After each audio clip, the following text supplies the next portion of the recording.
Ladies and gentlemen, ATDF Everything in That Shelf presentation.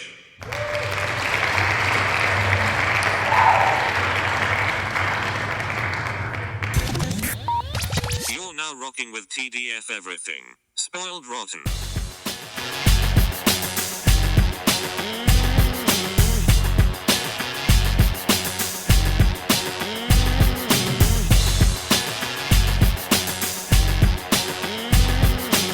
Spoiler alert. Welcome back, everybody. Hey. It's me, Daniel, And it's Ben on Spoiled Rotten. on that shelf. Boom. We are here to do X-Men Days of Future Past. That is correct. I'm watching it, I was like, is it a sequel to First Class? Like, I always envisioned it as, but it's kind of like, it feels more like it's working with the original trilogy people. Like, they bookend it. It's about them getting closure. Yeah. And I think that's actually very, very successful for multiple reasons. I feel like people just originally had more attachment emotionally to that original cast. There was only one episode, one movie with that other cast. Exactly. Although they were really attached to that other cast, I feel like this was also, for me too, what I recognized. I'm like, this is a much better finale to the X-Men thing than X3. So I'm like, okay, it's another chance at redemption for like that, and saying goodbye to that cast or something like that, or like having a farewell-ish to that cast, so to speak. Which does feel like that was kind of the Singer idea, was like coming back and reclaiming things. So I thought that part of it was really, really well done. Like, I appreciated it a lot more rewatching it this time than I think I did the first time watching it through, or the first time reviewing it. Yeah, I'm not even saying this movie's bad. I just don't think I appreciated it more this time. I think I appreciated it less this watch through. Oh, really? Well, I never really liked it, and then I think what happened was I rewatched the 90s cartoon, which reminded me of the comic arc. And so then when I saw this movie, I was like, well, like, for X-Men standards, they actually seem to be following this pretty well. Like, so then I was like, it is good. And then this time I saw it, and it's like, yeah, I guess so. Like, it's fine. Like, it's well made. I understand why people like it. To clarify, are we taking a stance that it's just specifically X-Men movies, or are we saying that it's Fox? that's more the issue of like the continuity. Fox is the only one that's done X-Men movies. So, correct, yeah. But are we putting more blame on Fox or X-Men at this point? I think we're gonna have to make that distinction once the X-Men comes into the MCU. But but that's. I don't know. There's no distinction to be made. It's fair enough. It's just the X-Men movies. That's fair. The legacy X-Men movies, as the MCU Disney Plus streaming service calls it, the legacy movies, which I actually do like. And I'm glad that now that they've introduced Star and like the rating system, so that you have to log in. I didn't have to be like, because when we did First Class, I was like, oh, I'm gonna just use my Blu-ray because I don't want to hear them bleep out the F word. And then on Disney Plus, I was like, well, I do have it at adult settings, so I was happy that they kept the F word in this movie too. Yeah.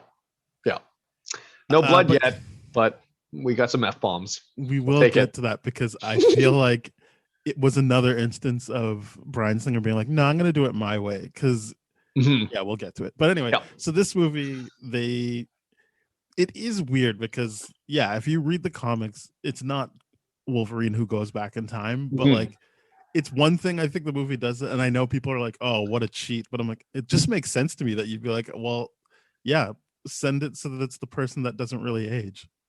Like, and I also appreciate it. And I'm like, I appreciate that, right? Because who is the in the comic book and the TV show? Bishop at one they said point. Bishop. That makes more sense. Yeah, because he has those powers, but we don't know Bishop, so it wouldn't really work for this. I mean, it could work for this movie, but not for, as we established up top. This is supposed to be like a farewell to like the characters we already liked. So using Bishop for that wouldn't really work, because then it's like his movie, and you're not doing what this wants to do. So I figured, like, and watching it, I remember just being like, like, I really like Hugh Jackman as Wolverine. Like, yes. this probably isn't my favorite Mhm. performance by him, but it is like you're just like, yeah, man, like he made the character his own thing because this isn't Wolverine from the comics, but it is like it's the cinematic Wolverine, and it's fun to watch. Absolutely, yeah. Yeah, I mean, I don't want the cartoon Wolverine portrayed. I feel like Well, I'm no, talking we about already the have comic, that. not the cartoon. Right, comic slash cartoon-ish, whatever. I get. Well, I guess the comic version. There's so many different versions. Like, which one are we actually talking about, right? Yeah. And I'm so not familiar with X-Men as a comic. Like, I'm just gonna say that to our listener base right off the bat. Like, I do not know. Like, to me, I the 90s X-Men animated series, to me, was less approachable or enjoyable than the Batman animated series. As a kid, I made a big distinction to be like, no, fuck X-Men. It's all about Batman. And not that I hated X-Men. It's just like, for some reason, I couldn't follow along the storylines. It was too difficult to consume for some reason. Not exactly the same thing, but I made the decision of like, no, fuck Ghostbusters. I'm all about Ninja Turtles. Like, there's just arbitrary decisions you make as kids that you're just like, no, I'm going to deal with this. I don't deal with that. Team Batman animated series versus whatever. And I prefer Batman and Spider-Man animated series more than the I did, but then rewatching that X-Men series, I'm like, it is cool how much they are like digging into the comic runs. Like that is cool that they committed to that. But I agree that if I was to watch it now, I would have a better appreciation for what they're doing versus it. Like, because I remember like during the pandemic, which was still technically in, because I don't know when everyone's going to listen to this, but we're still locked down when we're recording this. Either way, one of the viewing lists I had in my mind was, let's revisit some of the animated series. And Batman holds up really well. Spider-Man doesn't hold up as well. Oh, I disagree 100%. Really? I thought like, oh, this is amazing. Like, one, the way they did it so that you're introduced to more and more comic concepts throughout. Great. Like, yeah, it doesn't look good because the animation isn't great, but like the actual storytelling, like the way that like, unlike Batman, it's not like it's actually serialized. Like you're actually feeling progression, and that like you like one episode actually does affect another episode. It's not like Batman in that way. Like I really appreciate that, especially going back. And I think great voice cast, like very the voice cast is good. Like yes, very true. They didn't really just stick to like I really like. I'm not saying it's better than Batman. I'm just saying I really like. I think it actually does hold up. Fair. Okay, that's fair. To me, there was I don't know why, but I appreciated it more as a kid, and I think that's just because I think for the most. I do think we're talking way too much about Spider-Man. Yeah, I agree with you, but I think for the most part, like there are more heroes associated with age groups, and that I feel now at this point in my life, re-exploring the X-Men animated series would be more appropriate for the age group that I'm in, and so I feel like I do need to revisit that. But I'm saying just to the listeners, I'm like, hey, my X-Men knowledge is not good here. Yeah, that's all. Yeah. But I can. So I'm only going to speak about to this movie. Yeah, we're just talking about this movie. And you don't need to. You've seen all the movies, so you don't really need to know the comics for that in terms of how they work as movies. I would have. Plus, these movies are interested in telling their own story too. Yeah. So it's I mean, any comparisons to the comic book would be like, oh, they did it like this. I'm like, I'm not really interested in doing that. Like, I'm not. I'm just not. At this point, in my critiquing career anyways, but this movie I will say I feel is very, very ambitious. Yes, very ambitious. That is the first thing you think about is like, wow, they really. I think that's why it didn't work as well for me this time, because I'm like, I don't know if they paid off all that ambition the best way, but I do think it was fun to see how much they were willing to put into it. I mean, there's some fatal flaws like that everyone will talk about, but like the Quicksilver thing, I'm just like, yeah, why would you just be like, okay, bye, even though the thing we're doing will need your speed for, but okay, bye, see you later. And then that decision to have it be Mystique at the end instead of actually Stryker, you're just like, what? Why did you like you fucked yourself with that stupid decision? Yeah, that was there's the funny thing is, during this movie, I appreciate the ride. but knowing where it's going to end, it's kind of like I want to fall asleep at the end of the movie just to not have to deal with where the characters end up. Yeah, I think that's what I mean. It doesn't really like if it ended with just Logan waking up. Yes. I wouldn't even be like, how did you get from the bottom of the water? I'd just be like, I don't know, maybe he probably just did. Yeah. But then you show it and then it's like, and he's not gonna end up like, why would you're just left with being like, oh, but why would it be Mystique? And then how does he get his adamantium back? Like none of this makes sense. Like you're just like, it's just like a thriller ending. And I mean by like the Michael Jackson music video of like, see, it's not who you think it is. Yeah. And you're just like, what? And that's all it felt like. That's literally, it was like, oh, I did read why it happened. It was because they wanted to have it be more upbeat. And instead of just ending on it, and then he's gonna get carted off to Weapon X. So they're like, at this point, people like Mystique. So, but I'm not saying it's a good reason. I'm saying now that I know why it's I see. Worse. Like it's just like, oh, like it wasn't just a hey, I just want it to be a cool ending. Their flawed logic led them to, well, at this point in the movie, people will think Mystique is a good person, so it's not as much of a downer that he's getting picked up by Mystique. But then you're still left wondering, like, well, what is she going to do with him? And seems like he's still going to end up with Stryker. So then why did you do this? Yeah, that's the part where I'm like, well, I just don't want to see the eye thing. I just don't, because none of that makes sense.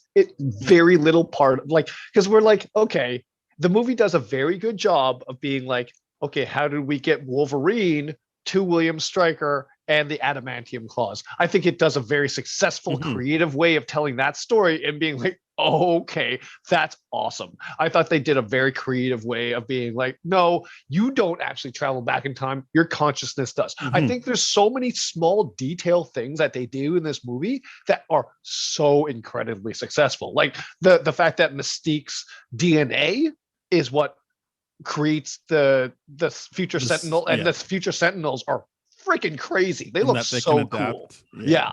Like that to me is like, oh, I forgot all about those small little details. Or details like them turning into diamonds, so you know they're using like Emma Frost DNA, and that they use Darwin's DNA because they try to do the same thing near the end. Like it's very cool to see that they are paying off some of the. I mean, we already saw Darwin die, so it seems weird that they still have that DNA, but it doesn't matter. Like the point is, you're still calling back to the characters that were in First Class and showing off that they didn't just disappear. It's a weird thing about the Darwin too, because the implication to me is that Azazel and the dancer with the wings that crosses Angel, all these people, the movie reads to me that, especially when Magneto gets his like helmet again and you see like, oh, there are her wings and there's this person's this and all this person's this, that it's like, okay, it stands to me the logic would be that they would have been tested on after the events of First Class, not. And then to me, I'm like, that's well, why the Darwin thing, it doesn't make sense. The issue, but like, it confuses me so much because I'm like, you didn't have Darwin's DNA.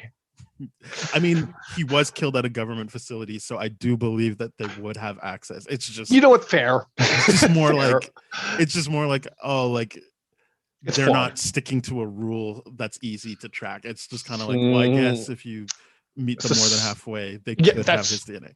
That's fair. That's more than fair, because when you said that way he died at a government facility, you're like, you know what, that does make sense, but I would have to really stretch to get there. Yeah, because the other thing, it's making it clear, like they captured them. They experimented on them.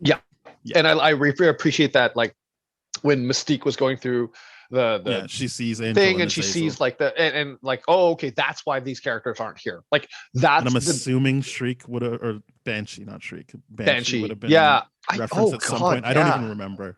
That would have sucked.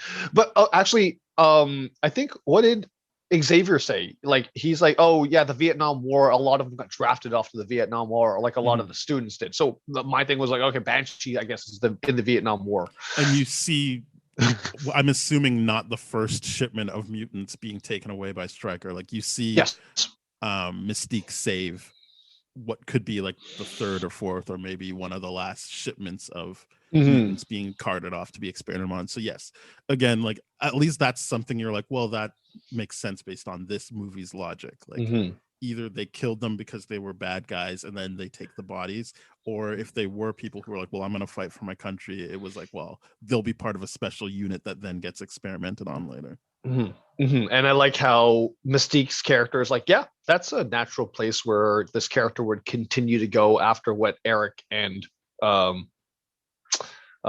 Xavier did in the first one. It's like, yeah, she would continue to fight, and of course Eric would be held in the Pentagon. That's crazy. That's cool, and all this kind of stuff. Well, and she's for doing her own thing. President, which yes, and that's again, that's a very interesting thing. It's just like, whoa, what happened there? That's cool. Like, to give us that. Yeah, before we were recording, you said they had such a good promotional, I can't remember the word for it, but like all of the stuff to marketing campaign. Yeah, the marketing campaign was really good, because I remember like there were documents, and it was an example of Bryan Singer being like, fuck everything you were going to do, because when Matthew Vaughn was going to do it, that was going to be the movie, was stuff like Fassbender trying to protect JFK because he knew he was a mutant, but then still accidentally bending that's cool, and killing him. And it was going to be all sorts of civil rights stuff as well, and that was going to be how they continued it. And then I guess Singer comes back, he's like, well, no, I want it to be about the other characters that I like, that I used, which still gives you Days of Future Past, which I do think was an interestingly ambitious like idea to connect everything. But that is, so all of that kind of got pushed to just the marketing material of like, why is Magneto in jail or in the Pentagon, not even jail, just like, why is he being held there?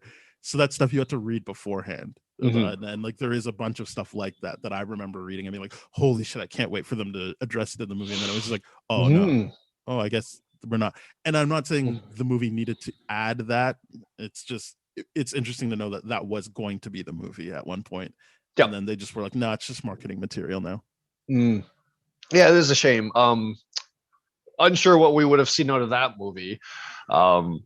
I think it makes sense because the first movie was them being part of the Cuban Missile Crisis, and then totally, and then you can just start to see how they keep integrating into the world and affecting that kind of stuff. And I can understand why Bryan Singer would be like, I want to do something bigger, and then throwing that idea out. So I mean, for what it's worth, this movie is just one of the coolest X-Men movies that I can definitely think about, for sure. Not the most iconic, not the most memorable, but to me, one of the most ambitious and genuinely, like, they took a good crack at this, for sure. You get a lot of bang for your buck in terms of amount of characters you see. And one thing I will say, because I think this really deserves to be said, and I always appreciate this in the airport scene, but the costume and set design and everything, it genuinely made me feel like, oh yeah, they got that right. That was really well done, that the historical accuracy part, because it's just like, it's one of those things where I'm like, cool, yep, it impacts the movie in no other way than aesthetic. But I just want to say, like, whoever did that, you guys did a good job. Y'all did a good job. I mean, it does feel a part of the ambition that you've got all these different looks, right? Like, you've got what looks like the Bryan Singer X-Men movies when you're in the future, like all of that looks the same, and then you see that he does this shift for the 70s stuff. Like, it does feel like a different era. Like, it doesn't feel like all the same thing. And I'm not saying this in a bad way. Like, it does feel like different. Like, attention was made. He wasn't just painting with broad strokes. It wasn't just like, it's this. So like, it's a good thing to point out, that attention was put into like making it feel like different times. And that was very, very successfully well done. Just very well done. Well, so basically, Wolverine gets sent back because they've got this concept where Sentinels are just going to kill off all the mutants, and it's the last group, I guess. And they basically, what happens is Kitty Pryde will just keep sending Bishop back to warn them that, oh, they got us, they're going to get us here, so we got to move.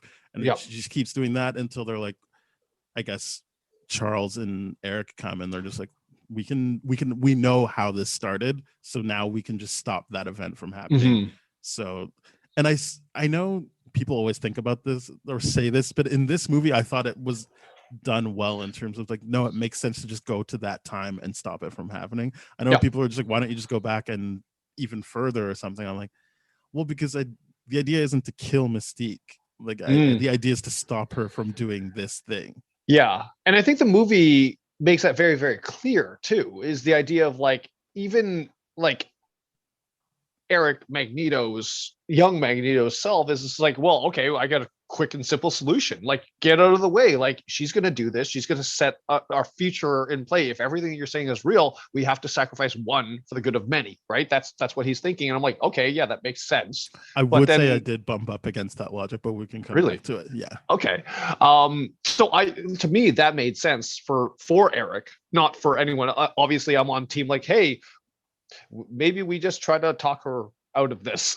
You know? Yeah, no, I get it. Like, just go back earlier and talk her out of it. Yeah. But my assumption is not my assumption. I just feel like the way the movie works is she's gonna do it no matter what. So might as well get her like right at the last second to like, just it paints that picture for sure. For me anyway, that like you could talk to her and then it's still like everything comes together on that one day during the peace talks. So it's like that's her moment and that's when she's gonna do it. And you're just kind of like, yeah, stop her before that happens. But yeah, I think the only time I've seen him be so callous with Mystique was in what I feel like everyone thinks is the worst X-Men team movie, which is X-Men: The Last Stand, where he's just kind of like, you're no longer human. Get out of my way. Like, you're dead to me. And I just feel like it doesn't make sense to me that he would so easily make the decision of, I'm going to kill her. Like that that his decision in being so pro mutant was, I'll just kill a mutant. Like, there was nothing he could do otherwise but like, I'll kill a mutant. And I get it, you saved the one. It's just, it seems like an aberration in the rest of his thinking, because his whole thing is no harm to mutants unless you're actively going against me, which I guess you argue she is actively against that, but he doesn't even give her a chance to talk it out. He tries to kill her almost immediately, and it's like, wouldn't you have the conversation with her, realize she's not gonna not do it, and then have like this upsetting realization of like, I'm gonna have to kill her to save a bunch of people? I think that's a very interesting idea, because I thought about that too. I was like, okay, would, you know, like, is it consistent with this character? And in the past, I was just doing some lazy logic. I'm like, yeah, he's a bad guy, of course he would. But in this situation, I'm like, I think the thing with the First Class saga is that they're very interested in painting out Eric's humanity. I think in one of them, they show you that, left to his own devices, he would just start a commune. Like, that's all he would do. He would just protect mutants and that's Dark create, Phoenix. Like, a thing. I didn't want to bring up Darth Phoenix, but like, left to his own devices, that's what he would do. He just genuinely wants to do this and all this kind of stuff. And like, I feel like maybe at that point in his life, he's just like, you know what? I witnessed the Holocaust. If I could kill one to prevent that from happening, I think there's a logic in that. And I was like, okay, that makes sense, despite who it is that he has to sacrifice. I guess my thing is that if you're so pro mutant, why would your decision be like, I'll just kill the mutant? Like, but then to save the rest of the mutants, that logically makes sense to me. I will always bump up against it, because I'm just like, it seems like you're this thinker, or at least I'm led to believe that you've had all this time to think about it. You find out what the issue is, and it is someone we're supposed to feel like is close to him. Yes. I mean, technically he's known her almost as much as he's known Charles. Yes. They did go through a bunch of stuff together. This is 10 years later than we saw them before. So I don't know how long he was in, I guess, obviously since Kennedy's death. But like, it's just one of those things where it's like, I find it seems more convenient than character driven that he's like, I'll just kill her, because it's like, where is that point where like, and it is an ambitious movie, so you do have time. Like, I feel like you do have the right to actually go through the motions of like, how is it that this person who is so pro mutant wouldn't try to figure out a way to save that mutant's life and save everyone? And it's not a mutant, it is a friend of his, someone who's implied to have a romantic relationship with, and just a close relationship, that his first move is, I'm gonna kill her. I will say, now that you make that point, I'm just in my own head logicking. Why didn't he bend some metal bars to incapacitate her?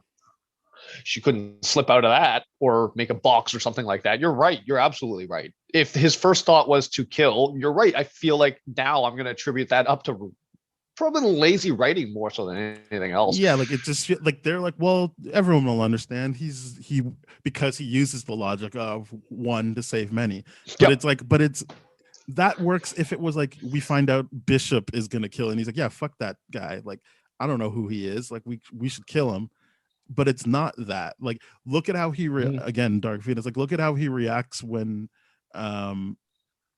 like Jean killed Mystique. He's like, all out assault. Let's fucking bomb the earth to kill her. And you're just like, you are also willing to kill her, and that wasn't by accident. You didn't kill her by you weren't gonna kill her by accident. You were like, I'm down to kill you to save a bunch of people. Someone killed her by accident, and now you want to scorch the earth to kill that person. And I'm just like, it doesn't make sense to me.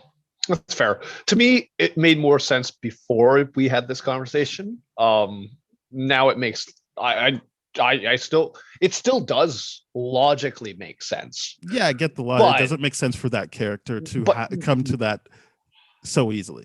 You're right. What I'm ultimately saying is, like, logically, that's a very easy thing to understand. However, for that character, there's a lot more complexities that could have been woven into that would have been like much more interesting to explore. I absolutely agree with you on that.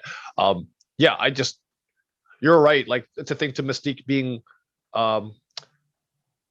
accidentally, what would you say, vaccinated or cured? What I don't know. Because it was an accident, right? Like, during that one is an accident. I think she even is trying to save him. In Last Stand, she's trying to save him, and then he's like, she takes the bullet for him, right? Yeah.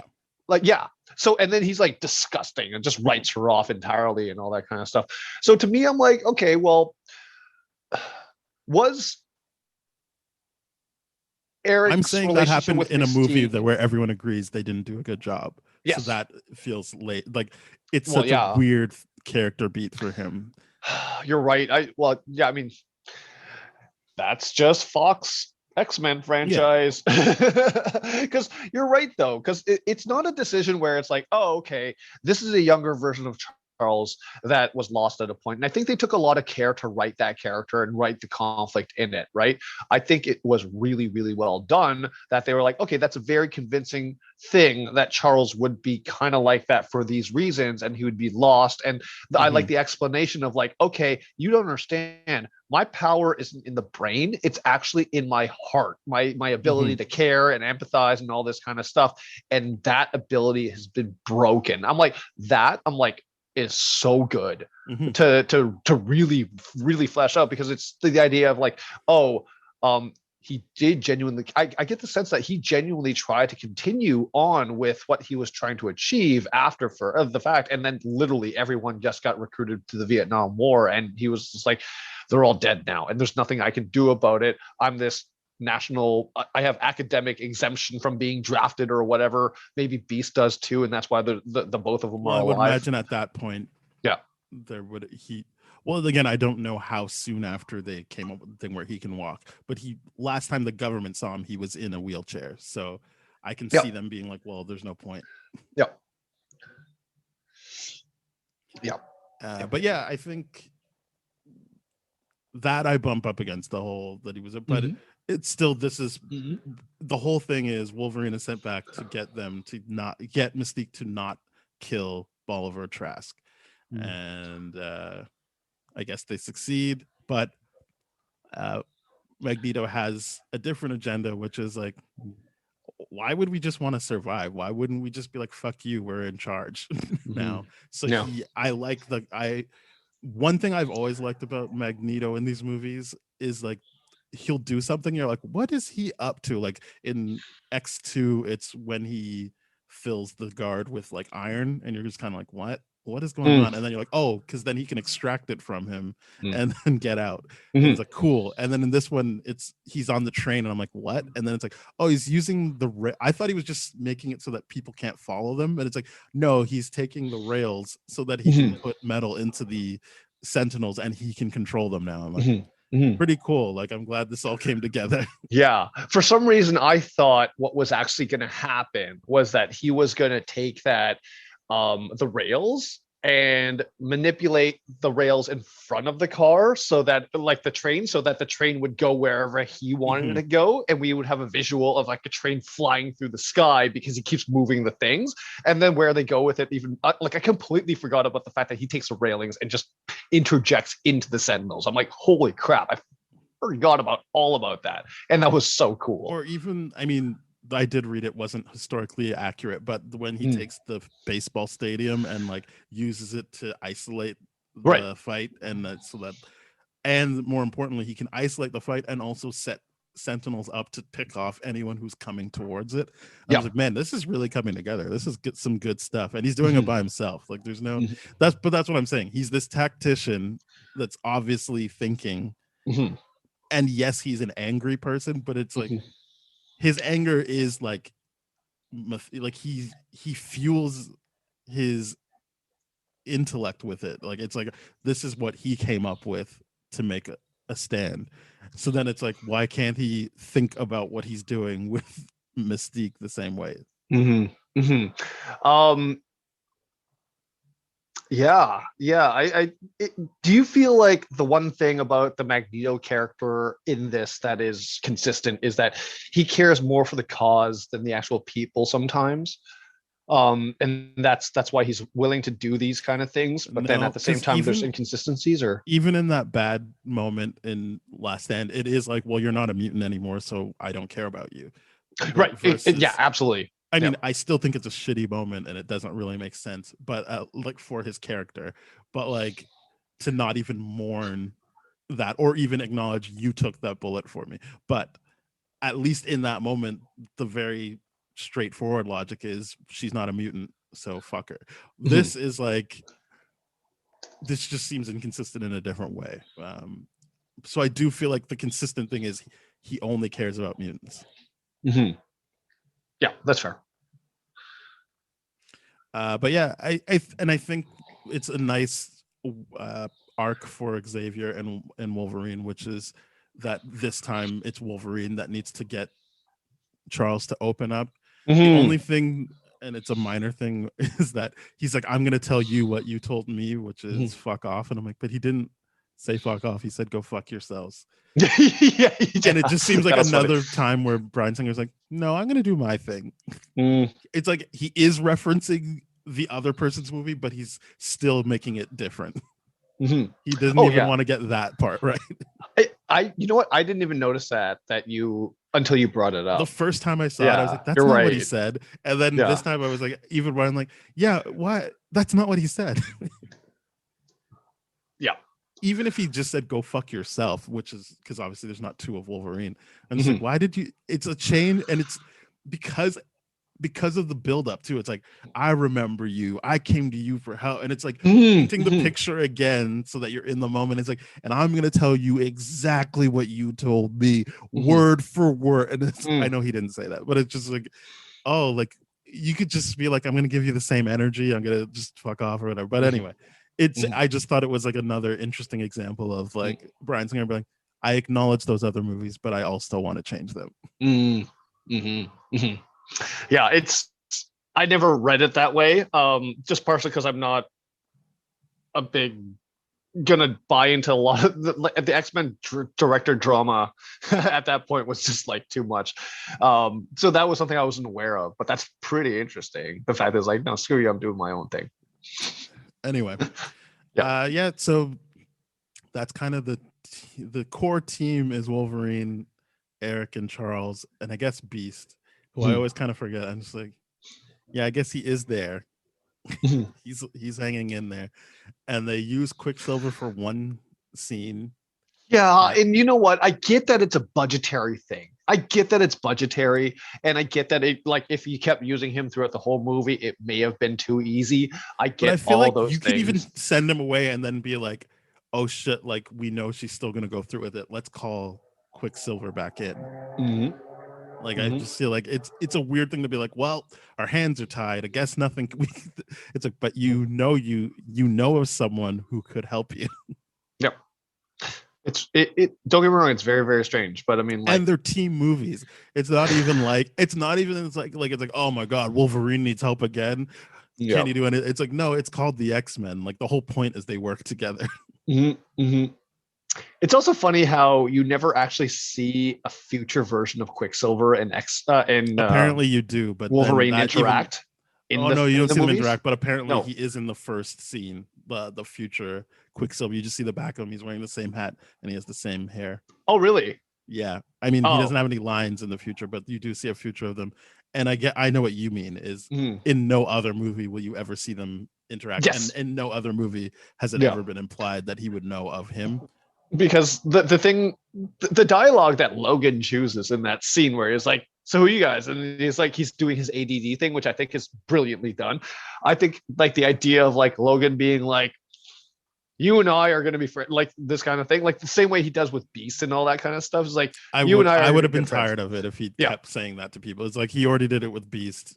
Yeah. Like, but the way that he says it makes me seem like it's more chummy, and to me, like them not having any kind of real significant scene together before that part is especially like I would have liked it where it would have been like even more emotional from the perspective of like, hey, that's his buddy, he genuinely gets along, and like Wolverine kind of like or knew that he died, and like revisiting him in the past was like kind of an emotional thing. But maybe I'm asking too much of the movie for what it is. But in that movie, the fact that they made a point being like Quicksilver is in it means that Wolverine would know he didn't die. Yeah, because he's being sent back in time, so he was already alive in a time where Quicksilver hasn't died in his time. Right. I'm just not sure who dies in that opening scene because it's so confusing. I was like, oh right, no, Quicksilver's just part of the like prisoners that are walking, like that. Like, the prisoners. Yeah, I see. Or I don't even know if they're prisoners. He's not working with the X-Men. He's just part of the people that are like marching through the streets. Oh, I see. Okay. That's still a little disappointing. Very disappointing, actually, I would say. Just because I'm like, not that I would have been like, that's a great relationship in the comics. Again, I don't know that, but for them to do that, and for him to be involved in only one scene, it's weird. But yeah, I'm more worried about him. That being said, in the one scene. Yeah, but that being said, that one scene is fantastic from a visual standpoint. It's like visually just stunning. I'm like, this is so much fun. It's such a fun scene to do. It's great. And I liked when they did it again. I just like, it's nice. I get it. They're gonna do it one time per movie, and that's that. Yeah, it gave me the major Nightcrawler vibes from X2, where it's like, oh, this is cool. Like, this is how they move. This is like from their perspective. This is really cool. Like, that was awesome. It totally gave me those vibes. But like, yeah, but the thing to me is like, even I remember the first time watching, I'm like, wait, why are you piecing out? I don't understand what. You don't like. I know in this movie it does seem like a transactional thing of like, you do this for us and we'll leave you alone or something like that. Like, right. But it just feels like they make it seem like they're buddies after that, like they're hanging out and making jokes. So then I'm like, yeah, then when you want to keep doing that, do you really just want to stay in your basement being bored? Yeah, because it seems like he's bored. Oh, he's so bored. Like the ADHD is like he's so bored. It would be the Flash thing of like, yeah, like, you mean I get to just keep using my powers out in the open? Yeah, great. Like I'll do it. Yeah, and I like the idea of like he's challenged with breaking into the Pentagon, right? And that's like what gets him out. It's like, yeah, I'm that bored. I'm like, I'll break into the Pentagon, sure. Like that takes a bored person to want to do, to be like, hey, yeah, I don't care. I'd be doing the same thing in prison if I was to get caught. Like that's really messed up. But yeah, now that I watch it now, that elevator scene between him and Magneto, where it's like, My mom knew a guy that. So they say you can control metal. My mom knew a guy that could do that once. It's just like, it seems weird to put that Easter egg joke in when they're not leaning into the fact that he's supposed to be the dad or Wanda is not in this. It's just a weird thing. In a right? deleted scene, she is in it. Oh, okay. I didn't realize. Okay, that's cool. Yeah. Who was she played by? Out of curiosity. No, like, so basically a nobody, or was it a named kids. Actress? No, there's three kids, and it's so you see him with his younger sister, because obviously that's not his twin at the end of the movie, and the mom was like, go bug your sister or something, because the whole point was that, like, the second the shoe dropping for that joke about my mom knew that is that in the movie, not in a cutscene, she's watching and being like, oh my god, like, that's his dad, like, that's her reaction. So she's trying to be like, hey kid, go bug your sister, clearly making it like, oh, that's who Wanda's off screen, we're not going to see Wanda, like, but she tells, hey, go bug your sister, and it's like, well, she bugs me, I don't want, like, we're not going to be around each other because because the sibling, that makes sense to me, especially with an ADHD. And also, like, you don't, I understand not wanting to be like, because you know that you're coming out right before the Avengers do it, like, I can see like, let's just make it as different as possible. That's fair. That is very, very fair. It's but yeah, I mean, there was a lot, like, I read a lot of what was cut, like, not any stuff that I'm like, oh, that's too bad. It's just that scene was cut, and I'm like, yeah, like, I don't need that, like, because you don't see her, so it's like, but at least it's confirming Wanda does exist. We didn't see her on screen. Right. Fair enough. I mean, I don't know if that line of dialogue makes it any better or worse now, but I mean, like, it is what it is. I just like struck weird then, struck a weird chord now. Like, it's just weird that you're not leaning into any of this or exploring it, but you're commenting on it from an Easter egg standpoint. No, that's usually how Easter eggs work. I get it. I get it. It's just I get it. I'm just saying, I don't know how it sits still. After this rewatch, I still don't know how it lands to me. I'm like, I don't know if it's a good Easter egg or if it's a bad one, or if it makes everything more awkward. I just don't know. Fair enough. So I think for me, the more than how Magneto just wants to kill Mystique, is that they don't use him again, is something I really bump up against. I'm just like, it just seems so weird. But they're just like, all right, bye. Even though you literally would be the person we would need for this mission. Yep. Your exact skills is what would help us. Yeah, that's very, very true. I want to talk about William Stryker for a little bit, because this is a character that was fascinating to me, because I'm like, oh, this is kind of like the origins of William Stryker with influenced by Trask. And I was like, one of those things where I'm like, I never realized or appreciated how many scenes they had together, and how many of those scenes were Trask talking about his evolutionary beliefs and all that kind of stuff, how they are fighting a common enemy, and that common enemy is extinction. I'm like, when he said that, I was like, that's interesting, because it's always been presented from the perspective of like, well, the mutants are the next step of evolution and survival and all this kind of stuff, and the way it's being approached through his dialogue is very, very interesting, and I can kind of really, really see how William Stryker's ideas are set up to do the Weapon 23 program and all that kind of stuff, or the Weapon X program. That was one thing I really, really didn't appreciate as much as I did this time around. So that was really, really cool, I find.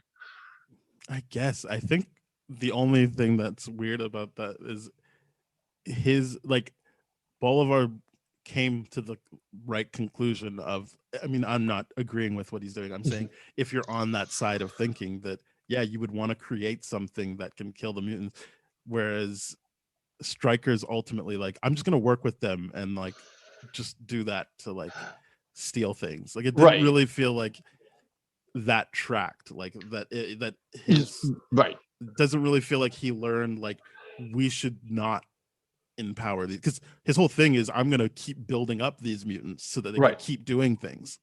Right, but his William Stryker's thing is more like, I'm going to, you know what? We don't have to kill them. I'm going to enslave and use them. That like maintains that power dynamic and all that kind of stuff. Versus like Trask is all about, no, if our common goal is extinction, let's just take what we need from them and then get rid of them. But that's what I'm saying. He had the like, right idea. yeah. If that's your thinking, that's the final stage. It's like, no, you're absolutely right. So it's like, it didn't really feel like he learned anything. It's more just like, oh, they're together. He doesn't like mutants. Right. Like, maybe it explains why he's got so much animosity towards mutants. But if you did, it seems like a weird thing to not keep that Sentinel thing going. I understand, but like to me, I'm like, it makes sense in the sense where Stryker doesn't have that same level of ingenuity or whatever, but his thing was more along the lines of, okay, the machines clearly failed. You are better at making the machines than I did, and you failed, so I'm going to do it my way. It still tracks to me. No, I don't see how it tracks, because it's like he's using it for his own selfish purpose. It's just him embracing it, and he is ingenious enough to have a thing that he can control them with. So like, if you put your efforts into that, it seems like you're like, well, yeah, I still want them around. It doesn't seem like it's an extension of being around Bolivar Trask. I was more referencing the mentality of like where his ideas and ideologies of the us versus them, because like William Stryker up until then was he really shown in a significant way to be against mutants, or because this is the first movie I really see him being a significant part of that kind of development, right? Right. Like, was he? I mean, to that point, was he every in time First after Class? that, yeah, every time after that is after this experience. Meaning, fair. Again, I still don't get how you're tracking it, because it's like, fair. It's like, oh yeah, it just seemed like he was like, oh, I'll just control them and use them for selfish reasons.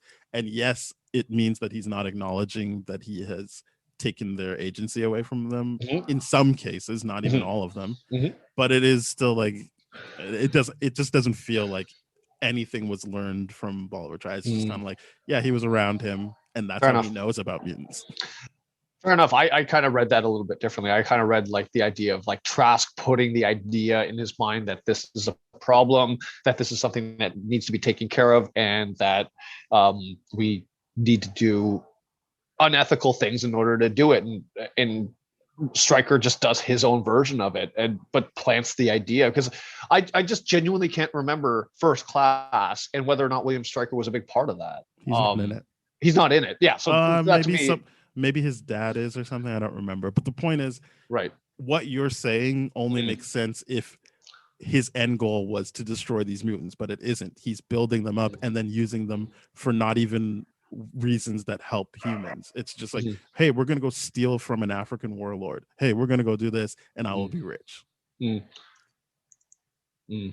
So it doesn't really, like, I don't see the connection of like, and that's what planted the idea in his head. It's kind of just like, I don't know. He was around and he's like, I see the value of mutants. Fair enough. I see this as an ends to my means or whatever it is. But it was just really interesting to see those two characters and how this is a good introduction. Interesting throughout.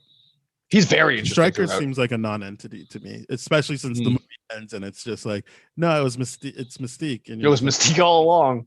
I mean, obviously not all along, but it's just kind of like, oh, okay, yeah, it's just like they don't even care to pay that off. It's just like he seemed like a non-entity to me. I liked Bolivar Trask more than I thought anything was interesting about Stryker. Fair enough, and maybe it's just again going into a Fox X-Men movie, meeting it more than halfway. Me being like, okay, I know what this character is going to do in future movies. This is a cool first launching point for him. Maybe that's all I'm really saying. Maybe it is as flawed as you say it is. But like, to me, I'm just like, oh, okay, this is one of those things where, and this is an X-Men movie trait where it's like, yeah, we have this mutant coming. It's gonna be cool. We have Psylocke. Everyone's wanted Psylocke for a long time, and nothing gets handled properly with that character whatsoever, except for like, oh, you got the costume right, maybe ish, and then, but other than that, you're not exploring anything about the character, and that's what. At least there's consistency here with William Stryker in the sense where, yeah, absolutely, okay. if this is his launching point, then you're right. There's not a lot of consistencies or what he actually does and engaged in this movie. Oh, I'm just it saying just sets him up as it's not consistent Yeah. if you're saying that he realized there a problem that need to be solved. Mm. All I'm saying is maybe it was just exposure to really, like, before he was just like, I Yep. don't know, those are just the people that I test on and I don't care. And then maybe Mhm. all of this exposure made him be like, oh, why am I doing that when I can just get them to do stuff I want to do? Yeah, that's fair. Yeah. But yeah, I to your point, I think it's a way better use of a character than Psylocke or Bishop, who I get again. I wanted to say I feel like people think Bishop is black, but he is actually Aborigine, like he's Australian Aborigine. So I feel like that's awkward. I mean, I'm glad a person of color got to play Bishop, but it's just like, I mean, that would be nice to have that kind of representation. I agree, because that's one thing that I always have been like, I don't want to burst anyone's bubble here, but also Bishop wasn't significantly used in a way that would be I guess that's doing why justice it doesn't to his really character matter, either. You don't even like, you can see that he's like, give me some power, and I guess you can piece together what his power, but they don't care. Like, they don't care about any of the new characters that way. Like Blink, Warpath, none of the Sunspot, like none of them get any kind of real introduction. You're just kind of like, oh, like I wouldn't know what Warpath does if I didn't look it up. Right. And to me, I feel like the one thing was like, hey, remember when in X3, when was it Singer or Ratner that did that? It was Ratner, right? That was Ratner. When Ratner just had every mutant explain their powers before they used them, let's not do that. And let's let the audience figure out. And then they overcorrected and they're like, okay, we don't even know who these mutants are. So their death is insignificant to me. It's like, to me, the fire guy, I didn't know it was Sunspot. I thought it was legitimately Pyro and like Sean Ashmore's Iceman got together again. And oh, that's a little like cool thing that Magneto and Xavier can get together. And then you literally have Iceman and like Pyro getting together from the first one or from all the way in the past and all this kind of stuff. Like that, I thought it legitimately was Pyro, and they just recasted him and didn't give him a line. He's one of the few characters that gets one of the few new characters that gets it, because I don't think they ever say Bishop. I think you're just supposed to know that's Bishop. Yeah. And then I think they say the thing that's I don't think they ever say Warpath. They say Sunspot and they say Blink. I think those are the two. They do say Warpath once. Oh, okay. When Kitty Pryde is explaining how they kind of avoid the Sentinels, he's like, and then we said Warpath, and we did, she does say Warpath. And then they do that, but I can't really recall Iceman what his power is. Sunspot. He's like, hey, Sunspot, or maybe it's Bishop. He's like, Sunspot. Someone asked for like power from Sunspot at one point. I think the sad thing too is seeing Iceman die that way because of legit like knowing, like, I don't know a lot about the comic books, but I do know who the Omega level mutants are, and like Iceman is an Omega level mutant, and because his powers in the comic books apparently, according to a Wikipedia deep dive, is that he learns how to basically control ice and can materialize ice of the atmosphere, so he can't technically die because he can just go into the atmosphere or something like that. So like to see that, like him decapitated as head of ice, I'm like, oh, that sucks to see visually. That really sucks, because I'm like, okay, this is where I get the rating thing really, really confused. You can show a decapitation, and I get that it's ice and therefore probably shows a little bit less impact, or the audience is less traumatized by that, but you can't show blood from a gunshot. That's weird to me. Like, that's so weird. That's inconsistent, right? That's got to be something that the sensory boards. I don't think anyone has ever thought that the rating system was consistent. Well, that's fair too. That is very fair. Yeah, except for the whole like, hey, that was the one F-bomb you're allowed to use for that rating. Like, even that one, I've seen exceptions. I'm like, it's just, it is what it is. Like, they have their conversations. You're not even allowed to know who is part of that MPAA society, so it's kind of like whatever. But yeah, those X-Men, it would have been nicer to have a bit more balanced out time with them, but just because you are introducing new characters there as well. So, but I understand like how many people can you serve in this movie. You're trying to do two different casts in addition to adding that many new characters. Now, one thing this movie obviously aims to do is set a launching point, a soft reboot, so to speak. And I think from a writing standpoint, it actually does that very, very successfully, right? The idea of like you've reverted this crisis, you've changed the course of history. They visually show you that in the sense where the characters disappear from where the Sentinels are about to kill them with the eye ray and all that kind of stuff. You get this really, really cool opportunity to reset and reboot and tell awesome stories and all that kind of stuff and really fix everything. And then, whatever happens next is really, really cool. But that alone in that writing device, I thought was pretty well executed. I just think it's a big flaw to have Mystique at the end because that undoes what you're saying. Because now you haven't actually set up how the rest of it could play out. Because I'm not talking about the other movies. You can just assume the movies we saw up until that point don't count anymore. Yes, but that's when what you I'm see saying. Logan, he still has his adamantium. So it's like, and I mean Logan 2017, which is a result of this redone timeline. So it's like, why did you add that bit there? Because you're never going to pay it off, and then you just have to assume that things play out. But there's no way of knowing how that happens again. Yeah, but it's just really interesting to me because the choices they make in this is like you have an opportunity to do this and you had an opportunity to avoid the things that were the mistakes before. Like best example, Dark Phoenix. You guys try to do the Dark Phoenix saga again. It just didn't work again and all this kind of stuff. But they had the opportunity to do it. But I just like from a writing, you're right. Fundamentally, they undo everything by the end of the movie. I'm not talking about that. I'm not talking about where the end of the movie leaves us because the end of the movie basically undoes a lot of the things. Or leaves just like, hey, you did a lot of work in that movie to answer that question. Why did you just re-ask that question? Mm-hmm. Like, there's a lot of things at the ending aside of this movie, just like, and I, like I said in the beginning of the podcast, it's a great ride, but the ending is just not where you want to be. So with that being said, just that writing device of the dialogue and that scene alone in isolation about how they did that, to me, was very, very, very well done.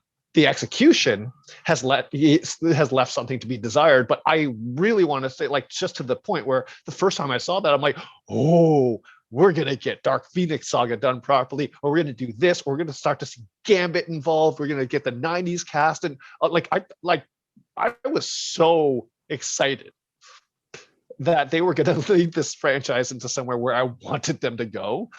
And then what we got was the fan service we did get was another Quicksilver scene.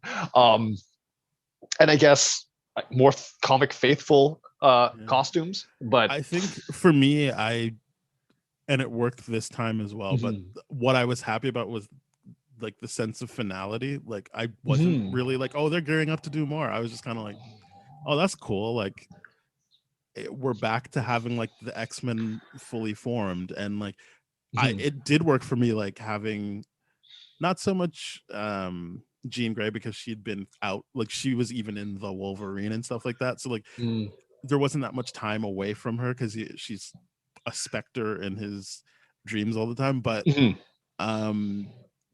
when Cyclops shows up again, and even how Wolverine reacts to having him back, like I was like, this is a moment that works. But it also was like, okay, good, like that seems like the end. I wasn't really looking to see more out of this. I was just like, oh, that's a really nice way of tying things up. But then they show you the fucking Mystique eyes, and it doesn't leave me thinking, oh, we can now just start over and do new things. It's leaving me thinking, well, now they're gonna have to explain this. Like it made me pinpoint focus on that instead of what I felt they wanted to do, which was just be like, and now everything is reset. So there is no real if to it. When we do something else, you don't have to worry about all of that because this is a new timeline. But it's like, but you just left us asking how we get to that. Like, you stop, you cut off the feeling of like, cool, like we're not tied to anything because like, well, now you have anchored this new continuity into that moment. It's weird because I 100% agree with what you're saying, and that's kind of what I was leading to. And one of the biggest disappointments of this movie is that it does that scene so well. It does that writing device so well, and you're like, in that moment, you're like, yeah, let's go. And then they're like, Mystique eyes, adamantium claws. wait, where are we going with this? Because it just makes it seem like it's a different way to get to the same story beats. And that's pretty much exactly what happens. It's just that they focus on a different cast with the whole thing to be like, here's the other side of that equation. And like, I guess certain things like Wolverine breaking out of that facility in Canada still needs to happen. But then the Jean Grey that's stuff. the thing. That's the next movie. And you're like, but how did he get there? Yeah. Did Mystique leave him there? Because again, she wasn't a bad guy at the end of that movie. I agree. Why would you leave him there? No, I agree. What I'm just pointing out is like I really appreciate the writing in that one scene alone, and then the payoff is virtually non-existent. But in that one thing, in that one moment, that brief period of time, and this rewatch caught me again. Like, yeah, hey, wait, hold on. I know exactly what happens next. Apocalypse is coming up soon or whatever. And it was but even then I'm like, whatever, that's not tied to anything. Like it's Apocalypse. Yeah, I know, great. It's not tied to anything. But what I mean is the Mystique thing is tying you to something. Yes. So it's like, it's begging you to be like, well, how does that get resolved? Yeah. As opposed, like, I would just cut the Mystique thing and yeah, sure, show your Apocalypse in, because then it is like, okay, cool, that's the next threat. Look, that's the next thing we're going to deal with. And don't bother us about any continuity. We just showed you that continuity is out the door. But then it's like, before we saw that, and that's given if you stay through the credits, before we saw that, you begged us to be fixated on this one thing, which is Mystique has Wolverine now. And she does nothing and she leaves immediately. It's so stupid. It's so dumb. Like that part to me is just like, wait, what? Like when I saw that again today, I was like, wait, what? I forgot about this because I wanted to, obviously. That's the stupidest part of the movie to me. Well, one of many stupid parts, but that's one of the parts where it's like, it's the top two stupidest things for me. Yeah. That and the Quicksilver thing. The Quicksilver thing's dumb. It's such a big plot hole. Not a plot hole, it's just a stupid decision they made. Okay, well, yeah, that's fair. It's not like it's either not way, like, you're right. Yeah, it's just a real lapse in judgment. Yeah, by those characters. Yeah, and maybe it's hubris, but it is just like, wow, that's a dumb decision you made. Oh yeah, it's totally dumb, but it is what it is. But yeah, I think those two things ruin it for me. Not the movie as a whole. Just it is something that I was like, it's a shame they did these two things, and I do think that.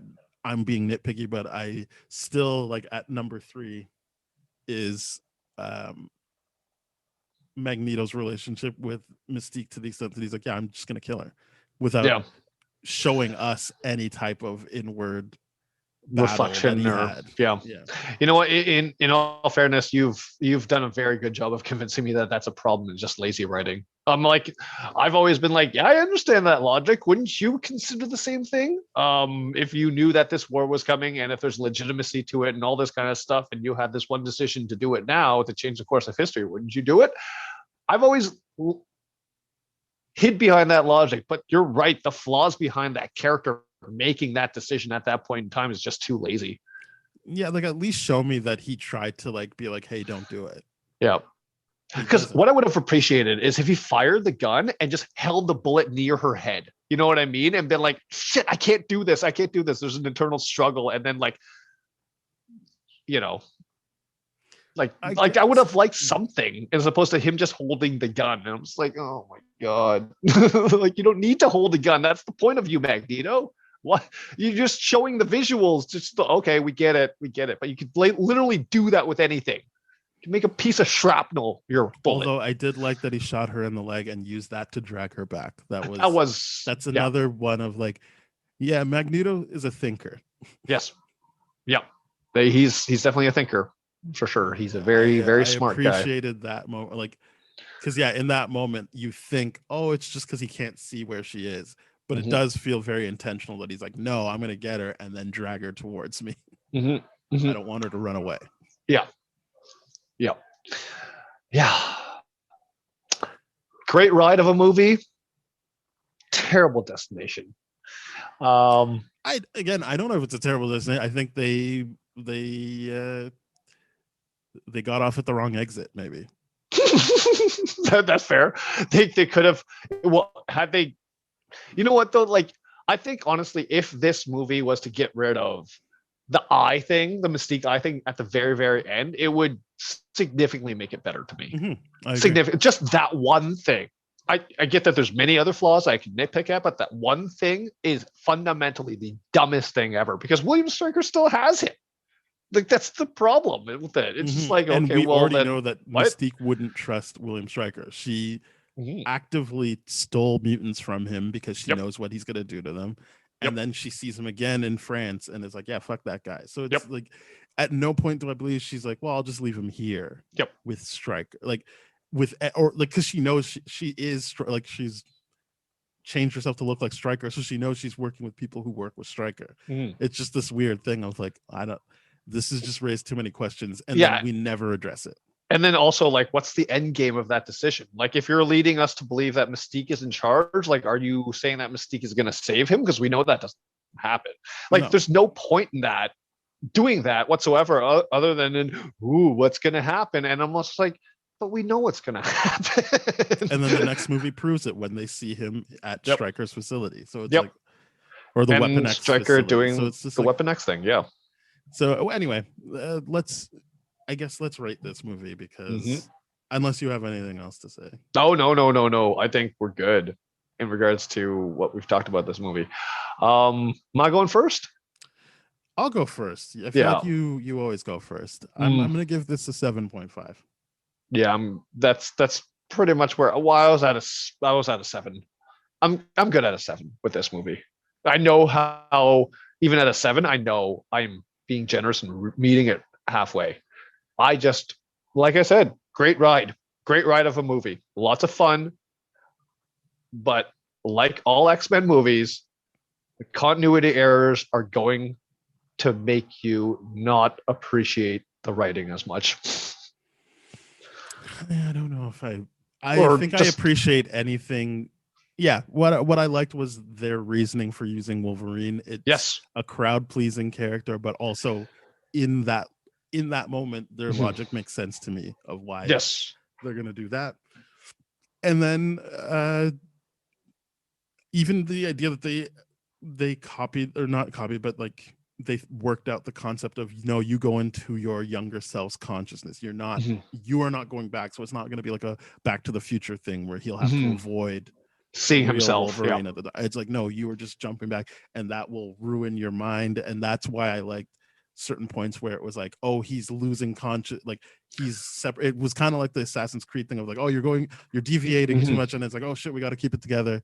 And it's like that all makes it very interesting, and I think it's new for the movie. So I appreciate that writing, but I think overall, I just accept that the legacy X-Men movies don't care about continuity and make weird choices. I think that they're very good at very, very, very meticulously thought out detail work, but I don't think they're good at tying it all together in a way that makes sense from to the rest of the franchise, or even within its own movie sometimes. Yeah. So you got to meet these movies halfway. It is a fun ride though for an X-Men movie. It's not like pulling your teeth out. So definitely worth revisiting at some point. Well, excellent. Thank you very much. I see what you did there. Yeah, that's not on purpose. I wish it was. No. But yeah, thank you very much for listening. We are part of the That Shelf Podcast Network, which means we are on the same network as other great podcasts such as Changing Reels, Bad Gay Movies, Black Hole Films, Composers, No Budget Nightmare with a great theme song, and more. So please head on over there. That's thatshelf.com. You'll see those podcasts. You'll see more podcasts. You'll see our podcast. If you want to listen to older episodes of our podcast, please go to tdfeverything.com/spoiledrotten. Our email is spoiledpodcast@gmail.com. Our Twitter is @tdfspoiled. We're on Apple Podcasts, Google Podcasts, Spotify, Stitcher, iHeartRadio, Radio Public, a whole bunch of things. So please head on over there, rate, review, subscribe, and share with your friends. Yeah. Let them know what we think. Exactly. All right. Bye-bye. Cheers.